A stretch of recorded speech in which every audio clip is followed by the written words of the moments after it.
პატივია ჩემთვის ვიყო თქვენი სტუმარი და მქონდეს შესაძლებლობა თქვენს მაყურებლებს თუნდაც ამ კონკრეტულ კითხვაზე პასუხი გავცე. უკანასკნელი დემოკრატიული და პოლიტიკური პროცესი არ გულისხმობს მხოლოდ სატელევიზიო სტუდიებში ყოფნას და საჯარო პოლიტიკის კეთებას, რაც ძალიან მნიშვნელოვანია. თუმცა არანაკლებ მნიშვნელოვანია თუ არა უფრო მნიშვნელოვანია განსაკუთრებით აი თქვენ რაც ახსენეთ ავტოკრატიულ რეჟიმს როცა ებრძვი შენ ძალიან ძლიერი საყრდენი ბურჯები გაგიჩნდეს როგორც პარტიას რომელზეც თავდადლობის გარეშე გეტყვით ბევრი რამ იქნება დამოკიდებული ამ ბრძოლაში პარტიაზე თუ პარტიის ბურჯებზე პარტია იყოს მზად მნიშვნელოვანი ორთაბრძოლებისთვის მნიშვნელოვანი პოლიტიკური ორთაბრძოლებისთვის ყოველდღიურ რეჟიმში დღემდე დაახლოებით 2000-მდე ადამიანს პირადად ხვდებით შევხვდი უკვე და ვინ არის ეს ხალხი არა ხო ვინ არიან ეს ადამიანები ეს ხალხი ძირითადად არის ამ ეტაპზე თელი კონცენტრაცია ჩემი არის თბილისზე მიმაჩნია რომ თბილისზე ბევრი რამ იქნება დამოკიდებული ეს იმას არ ნიშნავს რომ ჩვენი მეგობრები დასავლეთ საქართველოში და აღმოსავლეთ საქართველოში ამ პროცესში უნიშნულო როლს ითამაშებენ არავითარ შემთხვევაში მაგრამ თბილისელების კონცენტრაცია იქნება უნიშნულოვანესი და დავიწყე რეალურად კამპანია უკვე ერთი თვის განმავლობაში რომ მკითხოთ რა კამპანია ეს არ არის საარჩევნო კამპანია არა არ არის საარჩევნო კამპანია ეს არის კამპანია კონკრეტული დემონსტრაციების მოსამზადებელი ეტაპი კონკრეტულად ამაზეც გამიჭირდება პასუხისგაცემა მაგრამ რაზეც არ გამიჭირდება პასუხისგაცემა გეტყვით ყველა სცენარისთვის უნდა ვიყოთ მზად პარტია ნაციონალურ მოძრაობა იქნება რიგ გარეშე არჩევნები და უნდა ვიყოთ მზად როგორც არასოდეს იქნება და გარდაუვალია საპროტესტო მოძრაობები და როგორც არასოდეს პარტია უნდა იყოს ძლიერ ფორმაში მოყვანილი და ავანგარდში იდგეს ამ ისტორიულ ეტაპზე და ამ ყველაფერს ჭირდება საუბარი პირველ რიგში საკუთარ ამომრჩეველთან შეიძლება გაგიკვირდეთ ვკითხოთ კი მაგრამ თქვენს ამორჩეველს სჭირდება შეხვედრა თქვენ სამორჩეველთან საჭიროა საუბარი და დისკუსია კი იმიტომ რომ ეს არ არის პარტია რომელსაც ყავს რეჟიმში ხარ თვითონ უსვათ კი ეს არ არის პარტია რომელსაც ყავს 10 20 30 ან თუნდაც 100,000 ამორჩეველი ხო ამ პარტიას ყავს უკვე მრავალფეროვანი ჯგუფი ამორჩევლებისა და აქტიურ წევრებს პარტიის წევრებს ხვდებით თუ იმ ადამიანებს რომლებიც ნეიტრალურები არიან პოლიტიკურად პირველ რიგში პირველი ეტაპი თბილისს მოვჭით, იმერეთს მოვჭით, პირველ რიგში საკუთარ აქტიურ პარტიის წევრებს. მნიშვნელოვანია, რომ ათასობით ადამიანმა ჩვენი აქტიური პარტიული წევრები მას ხედველობაში იცოდნენ ზუსტად რა არის პარტიული ამოცანა. ვიცოდეთ ზუსტად რა არის ჩვენი ხედვა, შეხედულებები და გეგმები მომდევნო თვეებთან დაკავშირებით.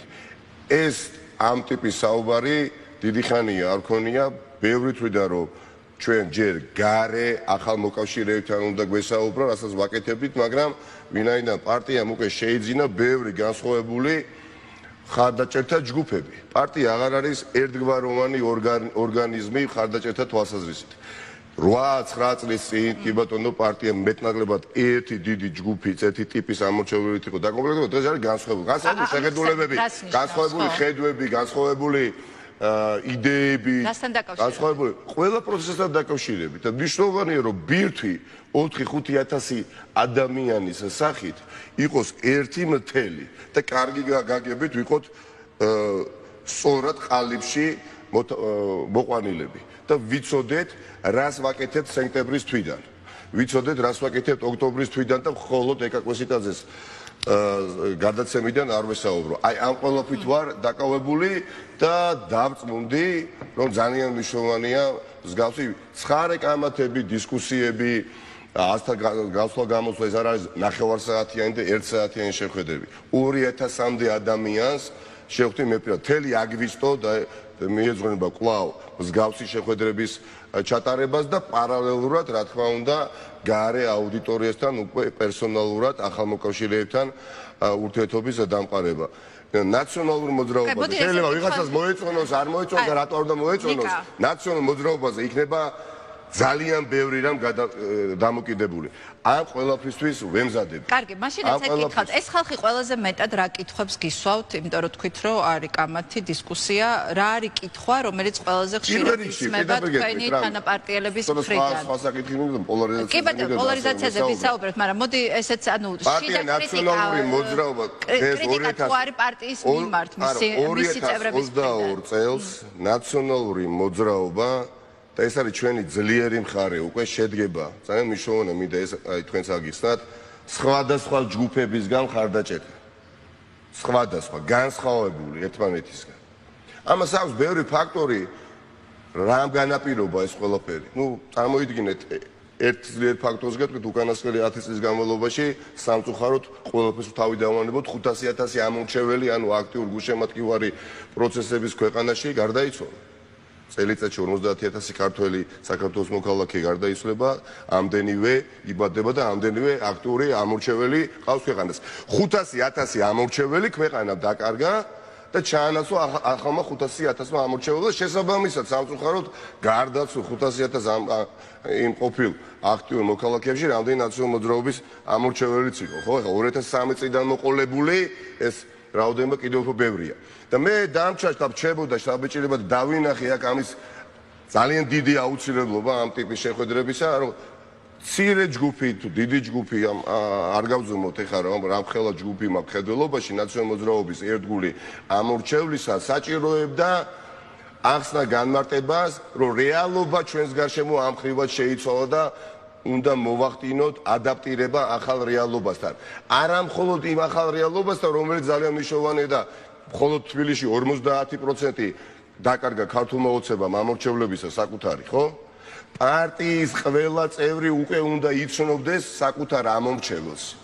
იმიტომ რომ ბევრი დრო გავიდა და არსებობს და იყო ეს პრობლემა ჩემს მიერ იდენტიფიცირებული ერთი ჯგუფი, რომელიც არ ცნობდა მაგალითად, ანუ არ უნდა და დაეჯერებია, ან არ ჯეროდა და მიხარია რომ ყოველი შეხვედრიდან ვრწმუნდები რომ ბევრი ადამიანი ამ რეალობას ადეკვატურად ახალგითავს. რომ სხვა ჯგუფებიც არსებობენ, რომლებიც ასეთივე ხარდაჭერები არიან ნაციონალური მოძრაობის, მაგრამ შესაძლებელია და ხშირ შემთხვევაში ერთმანეთს ეს ჯგუფები არ ეთანხმებიან რიგ საკითხებთან დაკავშირებით.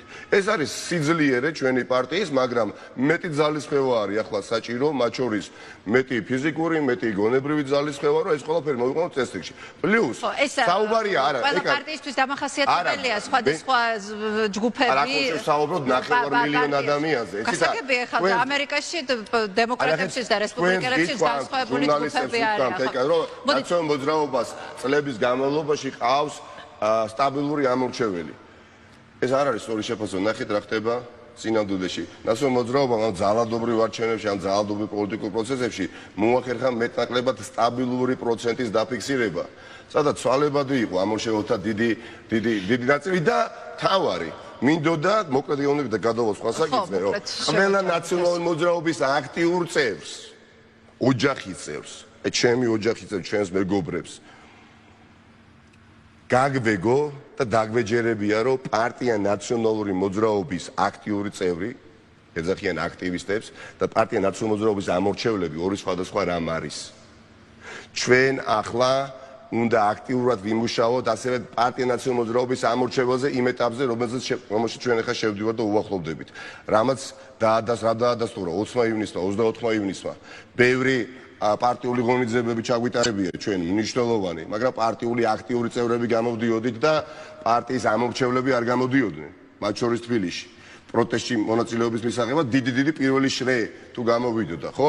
20 და 24 ივნისმა და მათ შორის 3 ივლისმა დაადასტურა, რომ პარტია ნაციონალური მოძრაობის ამორჩეველიც, რატო უსვამ ხას პარტია ნაციონალური მოძრაობის ამორჩეველი, რომელიც მხოლოდ არჩევნებზე დადის.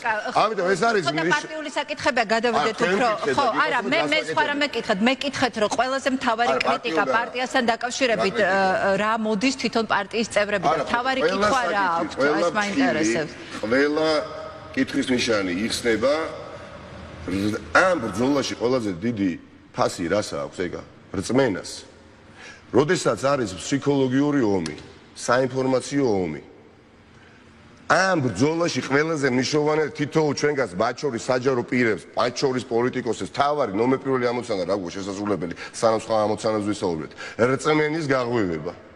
და ჩვენ ამ 10 წელიწადში ვხედავთ ჩვენს გარშემო თანამებრძოლებს, ეკა ეს არ არის პარტიული საკითხი. ნაციონალურ მოძრაობაზე როდის საუბრობ და მის ამორჩევას ეს არ არის პარტიული საკითხი. ეს ეროვნული საკითხია, იმიტომ რომ ამ ადამიანის გარშემო ვერ ხდება. ჩამოყალიბდა, ალბათ თქვენი მაყურებელი დამეთანხმება, არც თუ ისე ცოტა ადამიანი შეიკა დამარცხებულის ფსიქოლოგია. დამარცხებულის ვირუსი ბევრ საქართველოს მოქალაქეს შეეყარა და რატომ? იმიტომ რომ ამ 10 წელიწადში ამდენმა უსამართლობამ, ამდენმა ძალადობრივმა აქტმა, ამდენმა ძალადობრივმა არჩევნებმა, ხო? ადამიანები განაწყოს შემდეგ ვარად. ნებისმიერი პროცესი, რომელიც არ უნდა დაიწყოს, მათ შორის ეს, რომელიც განსხვავდება ყველა წინა პროცესებისგან, რაც წინა წლებში იყო, იმიტომ რომ სხვა იგირებულება დაიდო სასწორზე და რისკის ქვეშ დააყენა ბიძინა ივანიშვილმა ევროპული იდეა მხედველობაში. არც თუ ისე ცოტა ადამიანი პროცესში შესული არ არის, ფიქრობს, თავში თუ არა, ბოლოში თუ არა, ბოლოში, შუაში მაინც ჩავფლავდებით. გესმით? და ამ რწმენის ნაკლებობასაც ხედავ და რწმენაზე როგორ უღვევთ რწმენას თქვენ პარტიელებს? ნომერ პირველი ჩემი საზრით აქედან გამოსავალი არის ისაც ახლა ვაკეთებ. თქვენება თქვენი შავი სამუშაოები სამუშაოების შესრულებაში ანუ გამატარეთ, მაგრამ მნიშვნელოვანი ამ ყველაფრის კეთების გარეშე პარტიის შენების სადაც არა შენება არ არის საბრძოლო ზატყოფაში იმედგაცრუებულ ადამიანებს ასეუბნებით როგორ არა და რასეუბნებით როგორც პარტიული ლიდერი და სწორად ამას ვხსნია ჩემი თხოვნა არის ვიწყებ ყველა შეხვედრას ამით და ვამთავრებ ნუ შეადარეთ დღევანდელ პროცესს ნურცეთ წინა პროცესებთან რომელსაც ადგილი ჰქონდა ამ ქვეყანაში ეს არის სრულიად სხვა ვითარება თავისი სიმძიმით თავისი შინაარსით ჩათვალეთ და ჩავთვალოთ რომ ვართ 1919 წელს ან 1920 წლის ბოლოს არ მინდა დავზაფრო თქვენი მაყურებელი მაგრამ საფრთხე არის რეალური რის წინაშეც ბევრი ქართველი მაშინაც იდგა ბევრი აცნობიერებდა ბევრი ვერ აცნობიერებდა 50-50-ზეა ქართული სახელმწიფო ან სუვერენიტეტს ვინარჩუნებთ ან კარგავთ და ეს მოხდება უახლოეს პერიოდში აქ აიმი და ფრე აღარ იქნება ეკა. ამიტომ მიმაჩნია რომ ყველა ადამიანი, პარტია მათ შორის დიახაც, არის დიახაც ჯარივით და სულ წონთაში უნდა იყოს, სულ პოლიგონზე უნდა ვიყოთ, სულ და ვესაუბრებოდეთ ერთმანეთს აქტიურად. ეს არის კი ბატონო ნებისმიერი პოლიტიკა. შეხედეთ ბორის ჯონსონს მაგალითად, ხომ? იყო აქტიური ადამიანი, სოფლიო პოლიტიკის არ ვიცი, შუაგულში იყო, მაგრამ პროცესები ჰქონდა ნიჰილიზმი მის პარტიაშიც კი გაჩნდა, ხო? და დღეს ჩვენ არ გვაქვს უფლება რწმენა დაკარგული ადამიანი მყავდეს თანამებრძოლად. და არ ვადანაშაულებ არავის. თუ ვინმეს ვადანაშაულებ, ვადანაშაულებ ბიძინა ივანიშვილს. 10 წელიწადი სულ ქორწილებში, სულ ძეობებში, სულ ზამთრისა და ზაფხულის კურორტებზე ამ ხალხს, ამ მებრძოლ ხალხს რო ევლო ერთფეროვანი ცხოვრება მობეზდებოდა და დაიღლებოდნენ ბოლო-ბოლო ერთფეროვნები. და წარმოგიდგენთ 10 წელიწადი ბრძოლაში და ეხლა ეუბნები რომ მე-11 წელიწადია და გადამწყვეტი ბრძოლა, ხო? არა და მართლა გადამწყვეტი არის. ლიტველებმა მოიპოვეს დამოუკიდებლობა 1918 წელს, როგორც ჩვენ მოვიპოვეთ, ხო? მოვდუნდით სამწუხაროდ მაშინდელი ქართველები და 3 წელიწადში დავკარგეთ დამოუკიდებლობა, განსხვავებით ლიტველებისგან. 1940 წლამდე შეინარჩუნეს ეს თავიანთი ძვირფასი დამოუკიდებლობა. ამიტომ მე მიმაჩნია რომ საკითხები ბევრია, ყველაფერზე დაწყებული, მიხეილ სააკაშვილიდან დაწყებული, აი ხშირად გვესმის იყო ეს საკითხები არა პარტია ბევრს არაკეთებს იმისათვის რომ ხო არაკეთებს მაქსიმალურს იმისათვის რომ სააკაშვილის ეს იცით რა არის სააკაშვილს დაეხმაროს არა არის საკითხი ხო ეს კითხვა იქნებოდა ესეც იქნებოდა ალბათ თქვენი პარტიის წევრებიდან იყო მსგავსი კითხვებიც კი ბატონო რას ვაკეთებთ განიცდიან ბუნებრივია მიხეილ სააკაშვილის მდგომარეობას განიცდიან ბუნებრივია ნიკა გვარამიას მდგომარეობას ბაჩო თავლიანის და ბევრი კიდე პატიმრების ხო არ მინდა გამორჩეს ლექსორაფაოს და შეიძლება ვინც იცნობს ხო ამ ბიჭებსაც. მაგრამ ერთი წუთით სიმართლე არ ვთქვათ აქაც? ვთქვათ. ოლიგარქიულ სახელმწიფოში, ავტოკრატიულ სახელმწიფოში პოლიტიკური პატიმრების ტყვეობიდან დახსნის მექანიზმი რა არის? ამ ოლიგარქიული ავტოკრატიული ხელისუფლების დამარცხება.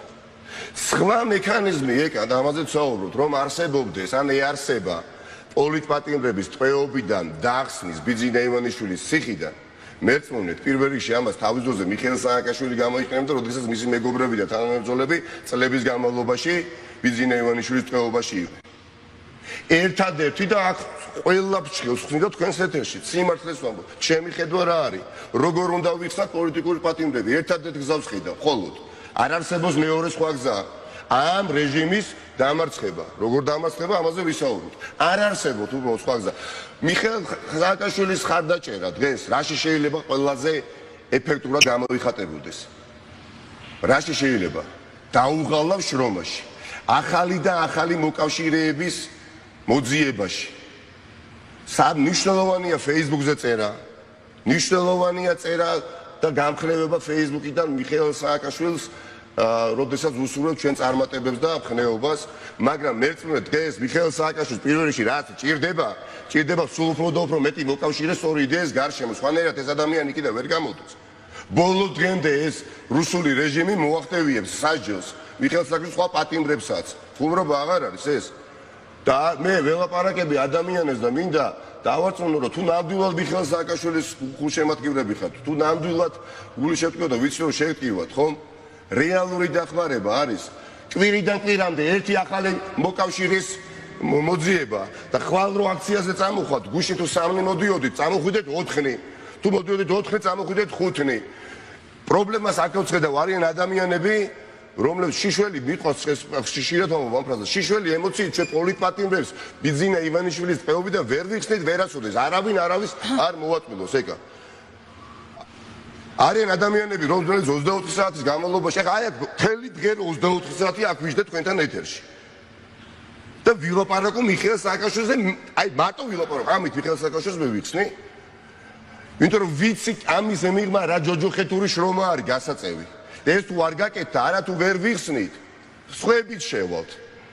და არიან ადამიანები, ვიცნობ ასეთ ადამიანებს, რომლებიც ბერს წერენ, ბერს ნერვიულობენ მიხეილ სააკაშვილზე. მაგრამ ნერვიულობისა და განცდის დრო ეხლა არ არის, ხარი ბრძოლის დრო. და არიან ადამიანები, რომლებიც 7 პოსტ დაწერენ მიხეილ სააკაშვილზე Facebook-ში, მაგრამ კარის მეზობელს აი უკვე 4 წლის განმავლობაში, რაც ისიც ბიძინა ივანიშვილისადმი არის უარყოფითად განწყობილი, ვერ არწმუნებს იმაში, რაშიც უნდა დავარწმუნოთ. ამიტომ უნდა გავხდეთ მოქნილები. მით უმეტეს თბილისში ეკა 50% ეს წარმოუდგენელი რამ დაემართა ქართულ ოცნებას და რატო დაემართა? გააზრებულმა ამორჩეულმა მიატოვა ქართული ოცნება. როდესაც დაინახა რომ ისინი აღარ არიან რეალურად პროევროპულები. ამას ოსტატურად ნიღბავდნენ წლების განმავლობაში და ვაღიაროთ ვერც თქვენ, ვერც მე, ვერც ვერავინ ამ ქვეყანაში და ქვეყნის მიღმა ვერ ვარწმუნებდით ფართო საზოგადოებრივ მასებს, ჯგუფებს, რომ რეალურად ხდება ის, რაც ახლა ხდება. ეს პრობლემა, როგორც კი დაინახა ცხადად ქართული ოცნების ამორჩეველმა, მოკლედ ეს ადამიანები არიან ახლა პოტენციურ ჩვენი მოკავშირეები. როგორ უნდა მოვიმხროთ ეს ადამიანები, როგორ უნდა შევდუღავდეთ, როგორ უნდა შევიკრათ ერთ გუნდად, როგორ უნდა გადავდოთ პარტიული ამოცანები გვერდით, როდესაც ამ ადამიანებს ვესაუბრებით, ყოფილი ქართული ოცნების 100,000 ამორჩეველი ყავს თბილისში დაკარგული. მე თუ ამ ქართული ოცნების ამორჩეველთა, გუშინდელ ქართული ოცნების ამორჩეველთა, რომელიც დღეს ჩემთან ერთად იბრძვის, მე მასთან ერთად ვიბრძვი, რომ იაროსლავში არ ამოყო თავი, თუ ვიტყვი და ვეთქვი ამაზე ვსაუბრობთ და ბევრ რაღაც ყველაფერზე ვსაუბრობთ, რომ ნაციონალური მოძრაობის ხელისუფლების დროს სასამართლო სისტემა იყო დამოუკიდებელი. ამ ადამიანს შევერასოდეს ვერ გავიხდით მოკავშირედ. ჩვენ უნდა უთხრათ, კი დიახაც ნაციონალური მოძრაობა, როდესაც იყო ხელისუფლებაში, გიждდებოდა მონა მოსამართლეებზე. გიждდებოდა. ჭკუა ეკეტებოდა. ეს იყო პრობლემა და ეს მინდა გაიგოს ყველა უკვე ჩვენმა პოტენციურმა მოკავშირეებმა. დღევანდელი ნაციონალური მოძრაობა არის განსხვავებული ნაციონალური მოძრაობა და საკუთარ შესწავლებზე ნასწავლი აქვს. დღეს რო ხალისუფლება სამწუხაროდ ჯერ კიდევ ქართული ოცნებაა და საარჩევნო სისტემით ახერხებდა ფონის გასვლას და პროპორციულ სისტემას ვერადავერ ვეღირსებთ, ხო? მე მინდა იმ ყოფილ ქართული ოცნების ამორჩეველს ვუთხრა, თვითგვემის დრო არ არის, არა თვითგვემა, ეს არის გულწრფელი დამოკიდებულება, რომ დიახაც ნაციონალურ მოძრაობამ პირველი მოსმენით ხელისუფლებაში როდესაც ვიყავით, კენჭი უყარა პროპორციულ საარჩევნო სისტემას. მაგრამ მეორე მოსმენით აღარ უყარა კენჭი, რატო იცით? იმიტომ რომ თქვენ ოპოზიციამ არ მოგვიგოსო. და შესაბამისად დღეს ეს მორჩილი მოსამართლეები ყველას დაგვერია. და ამ საარჩევნო სისტემამ ამ უკუღმართმა საარჩევნო სისტემამ, იმიტომ რომ ისეთ მდგომარეობად მიიყვანა მთელი ქვეყანა, რომ სუვერენიტეტისა და დამოუკიდებლობის დაკარგვის ზღვარზე ვართ. ამიტომ ამ ყველაფერზეც არის საუბარი, რომ რეალობა ჩვენ სხვადასხვანაირ კიდევ უფრო სხვა ხალხი ცხოვრობს 2022 წელს თბილისში და საქართველოში, ვიდრე 5-6 წლის წინ. და მხოლოდ წარსულის დიდებით ჩვენ წინ ვერ ვივლით. და ამ ყველაფერზე საუბრობ და პოლარიზაციაზე მინდა გითხრათ ორი სიტყვა ხა შეუძლებელია. არის თუ არა პოლარიზაცია თქვენი აზრით? ეხლა მე ჩემი აზრი გამოვთქვი, შეიძლება ვიღაცა არ დამეთახოს, შეიძლება დამეთახოს, მაგრამ კარგი იქნება თუ დისკუსია ამ თემაზე გაიხსნება. კარგი არა, მნიშვნელობა დიდი მადლობა რომ ამ საკითხს შეეხეთ. ერთი სიტყვით ახლა და სანამ ამ კონკრეტულ კითხვაზე გაგცემთ პასუხს. ნაცნობად მე ჩვენს კოლეგა პარტნიორ პარტიებთან მქონდა საუბარი, თითქმის ყველასთან მქონდა, ყველა ვერ მოვახერხე მე ნახა ამ ერთის განმავლობაში, იმიტომ მართლა ძალიან დატვირთული გრაფიკი გვაქვს და მე მგონია რომ ახლა ყველა ხვდება რომ პარტიებს აქვს უნარი, სუბიექტებს სხვადასხვა არაპარტიულს აქვს უნარი ერთად თანამშრომლობის, მაგრამ არის ეს გაერთიანება. არა, ნუ რამდენჯერ უნდა დავინახოთ რომ ეს უნარი გვაქვს, მაგრამ აი რისი თქვა მინდა სრულად საწინააღმდეგო გამოსწორი. ახლა ზუსტად ჩემი ხედვა. პარტია ნაციონალური მოძრაობა მაქსიმალურად დამოუკიდებლად უნდა ძლიერდებოდეს, ისევე როგორც სხვა პოლიტიკური პარტიები. თითოეულმა მათგანმა შესაკრები უნდა გაზარდონ, ეკა შესაკრები უნდა იმუშაონ საკუთარ ხარდაჭერებთან, იმიტომ რომ ხარდაჭერაში ყავს პასიურიც და გინდა რომ გააქტიურო. ხარდაჭერი ყავს, რომელიც დადის ამ არჩევნებზე მარტო, მაგრამ შენგან ეს გჭირდება რუსთაველის გამზირზეც, სხვადასხვა ტიპის ბრძოლებშიც და სხვა პარტიებმა მე მინდა რომ შესაკრები გაზარდონ. ნაციონალურ მოძრაობამ კიდე გაზარდოს შესაძლებელი ერთ შენიერ დღეს, როდესაც შევიკრიბებით, ჯამი მივიღოთ უკვე დიდი. ანუ საბოლოო ჯამი მიზანი გაერთიანება. ჯამი, არა, ჯამი ამ ისტორიული გამოწვევის წინაშე, როდესაც დგავართ და ბრძოლის გარეშე, რომ ეს პრობლემა არ გადაიჭრება, იქ ჩვენ ხარისხობრივადაც და რაოდენობრივადაც ბევრი უნდა ვიყოთ და პასიური ამორჩეველი უნდა გავხადოთ აქტიური საქართველოს მოქალაქე. ამიტომ რუტინული გახდა შევატყვი ჩვენი ერთობა. დღეში სამჯერ 4ჯერ ერთმანეთს ხვდებოდით და ბევრი დრო, ბევრი ემოცია, აი ამ ყველაფრისთვის, რასაც მე ახლა ვაკეთებ და მეწუნეთ ამ შეხვედრებზე ახალ ადამიანებსაც ხვდებით, იმიტომ ჩვენ მეგობრებს აქვთ ეს ასე თქვათ, გედება დავალებათაც ჩათვალეთ, ნუ ინსტრუქცია რომ ახალი ადამიანებიც რეალურად მოიყვანონ ამ შეხვედრებზე. სხვა პარტიებიც იგივეს გააკეთებენ, სხვა სამოქალაქო ჯგუფებიც იგივეს გააკეთებენ, მზად ვიქნებით სექტემბრისთვის.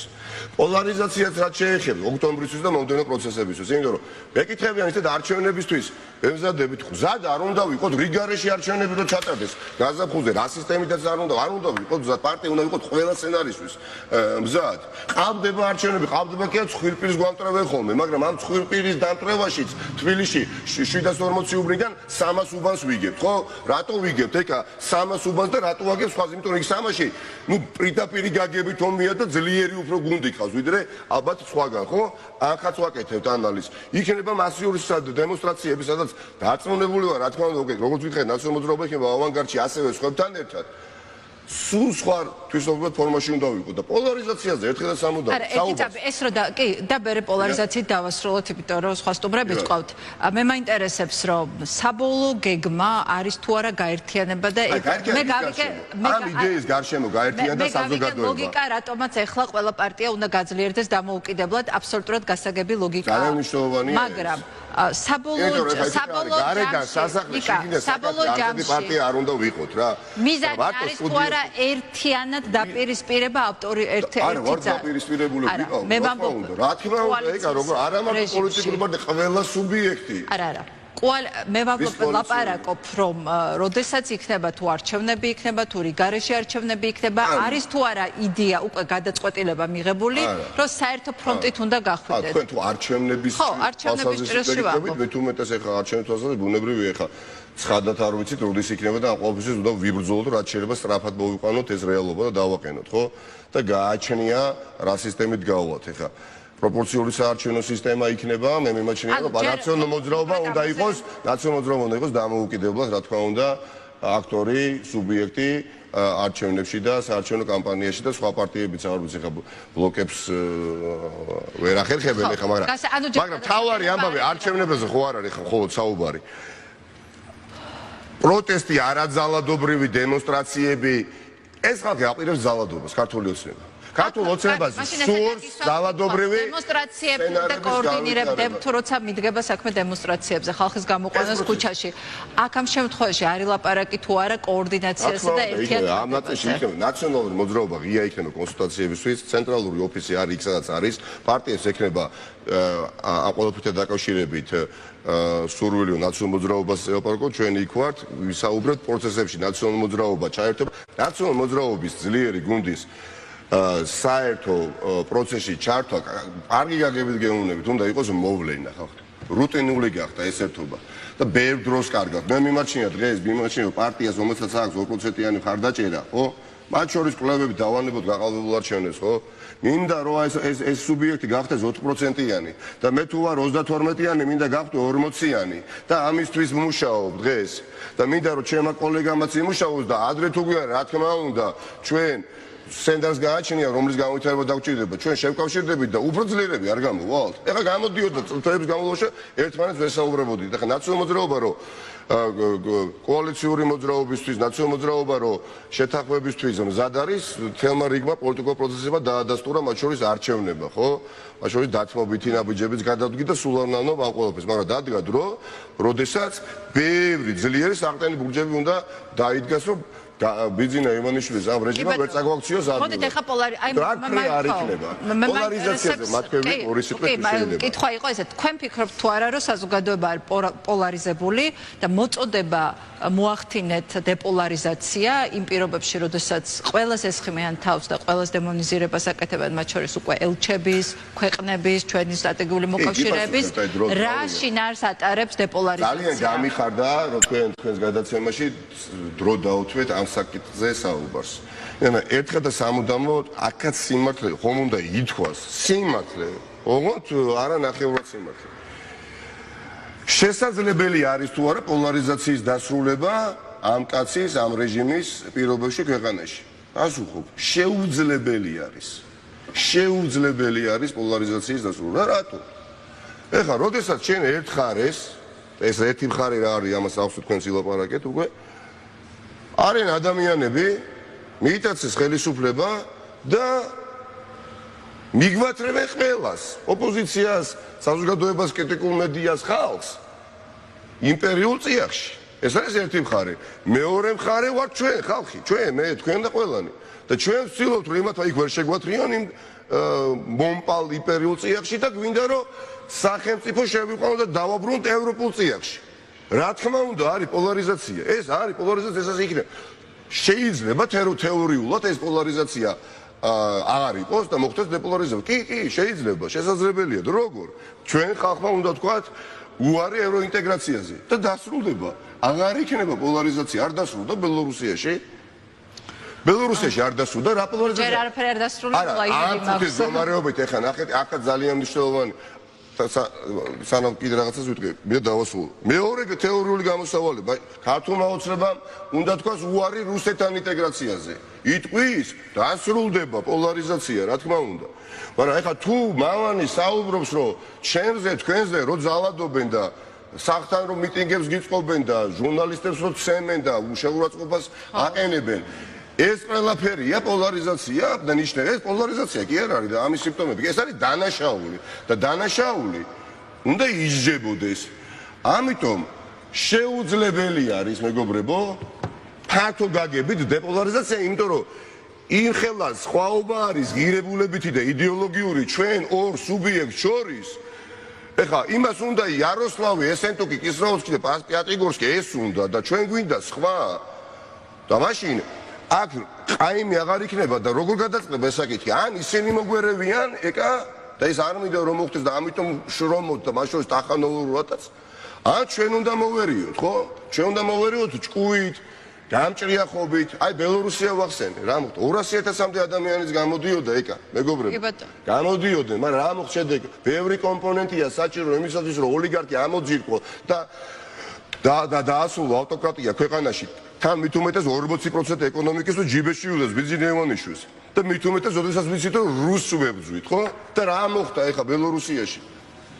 200,000-იანი აქციები იმართებოდა ეკა. წავიდა რისკზე, ისე როგორც აღმოჩნდა, რომ საზოგადოება არ იყო ჯერ მზად, რომ პროტესტით მიეღწია წარმატებისთვის, და ხერხემაში გადატეხა ლუკაშენკო მისე, რომ დღეს ბელორუსიიდან რუსი ბომბავს უკრაინას და ორი ბელორუსელი არ არსებობს, ვინც ამას აპროტესტებს, რატო 1200 ყველაზე აქტიური ბელორუსელი მოქალაქე, ვინც ვერ გაასწორ, ციხეში იყავთ, კოლონიაში იყავთ, მზარეულობა თამუშავებთ და სასჯელს იხდიან. პრეზიდენტობის კანდიდატი ვინც დაიჭირეს, ეხლა ციხეში ყავს.